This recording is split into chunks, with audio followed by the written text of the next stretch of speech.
पूनम अपने कमरे में रोती बैठी थी। उसकी आंखों से आंसू रुकने का नाम ही नहीं ले रहे थे। कमरे के बाहर से उसकी सास माला देवी की कड़वी आवाज गूंज रही थी। हे भगवान, किस पनौती से मेरे बेटे की शादी हो गई। हर बार बेटी ही पैदा होती है। हमारे खानदान को तो कोई बेटा ही नहीं मिलेगा। पूनम ने एक गहरी सांस ली और अपनी छोटी सी नवजात बच्ची को देखा जो मासूमियत से उसकी गोद में सो रही थी। पूनम के दिल में एक अजीब सी तड़प थी।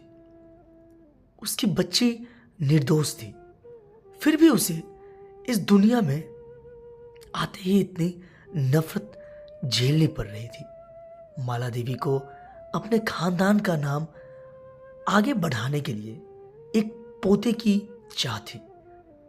जब पहली बार पूनम ने बेटी को जन्म दिया तो पूरे घर में निराशा फैल गई। माला देवी ने उस दिन से पूनम के साथ व्यवहार बदल लिया। बहू, तुमने मुझे निराश किया। हमें हमारे परिवार का वारिस चाहिए था, लेकिन तुम सिर्फ बेटियां ही पैदा कर सकती हो।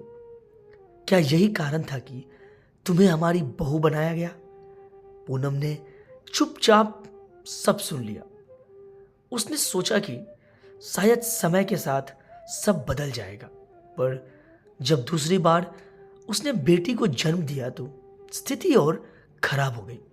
माला देवी ने उसे तरह तरह के ताने देने शुरू कर दिए। मेरा बेटा तो अभागा है, उसकी किस्मत ही खराब है। हर बार बेटी बेटा कहां से होगा जब बहू ही अब सुगनी हो। पूनम का पति अभिषेक अपनी मां के सामने हमेशा चुप रहता था। वह जानता था कि उसकी मां गलत कह रही है, लेकिन वह कभी उनका विरोध नहीं कर पाया। अभिषेक, तुम कुछ क्यों नहीं कहते? पूनम ने एक दिन गुस्से में कहा, मैं तुम्हारी पत्नी हूं, तुम्हें मेरा साथ देना चाहिए। पूनम, मां की बातों को दिल पर मत लो। वो बस अपने पोते की चाह में ऐसे कहती है। उन्हें समय दो, सब ठीक हो जाएगा। अभिषेक ने धीरे से कहा। पूनम को यह सुनकर और गुस्सा आया। समय? कितना समय? जब तक हमारी बच्चियां बड़ी होकर इन तानों को सुनेगी। एक दिन पूनम की बड़ी बेटी रिद्धि घर में खेल रही थी। वह बहुत समझदार और होशियार थी। उसने अपनी दादी से पूछा, दादी, आप मुझसे नाराज क्यों रहती हैं? माला देवी ने उसे देखकर कहा, तुमसे नाराज नहीं हूं, बस यह चाहती हूं कि तुम्हारे छोटे भाई होते तो जो हमारे परिवार का नाम आगे बढ़ाते। रिद्धि ने मासूमियत से पूछा, पर दादी, क्या मैं परिवार का नाम आगे नहीं बढ़ा सकती? माला देवी चुप रह गई। उन्हें इस सवाल का जवाब नहीं सूझा। माला देवी की बातें से परेशान होकर पूनम ने एक दिन बड़ा फैसला लिया। उसने अपनी बेटियों को पढ़ाने और उन्हें आत्मनिर्भर बनाने की ठान ली।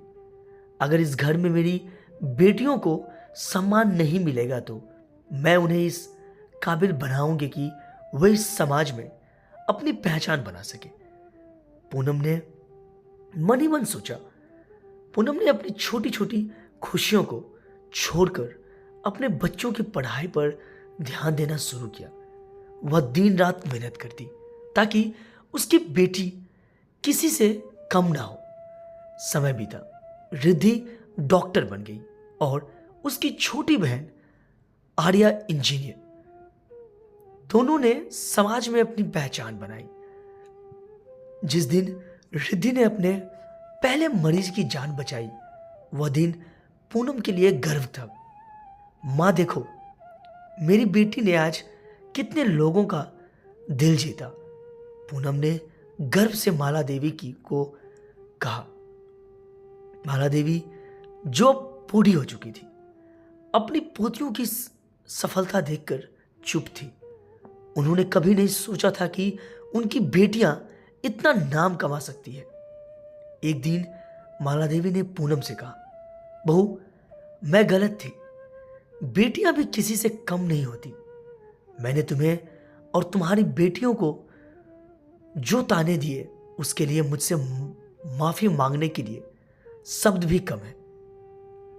पूनम ने उनकी बात सुनकर कहा, माँ जी, बेटियां और बेटे में कोई फर्क नहीं होता। फर्क बस हमारी सोच में है। अगर आप पहले ही यह बात समझ जाती तो शायद हमारा जीवन आसान हो जाता। इस कहानी का अंत इस संदेश के साथ होता है कि बेटा या बेटी होना हमारी किस्मत में है, लेकिन उनकी परवरिश करना हमारे हाथ में है। पूनम की मेहनत और उसके साहस ने यह साबित कर दिया कि बेटियां किसी से कम नहीं होती। माला देवी ने अपनी बाकी जिंदगी अपनी पोतियों के साथ बिताई और हर पल उनके साथ बिताने पर गर्व महसूस किया। यह कहानी सिर्फ पूनम और उसकी बेटियों की नहीं है, बल्कि हर उस महिला की है जो समाज की दकिन्यासों सोच से लड़कर अपनी बेटियों को एक नई पहचान दिलवाने का सपना देखती है। बेटियां बोझ नहीं, वरदान होती है। दोस्तों, अगर ये छोटी सी कहानी आपको अच्छी लगी हो तो प्लीज़ चैनल को लाइक, सब्सक्राइब और शेयर जरूर करें। कहानी सुनने के लिए बहुत बहुत धन्यवाद।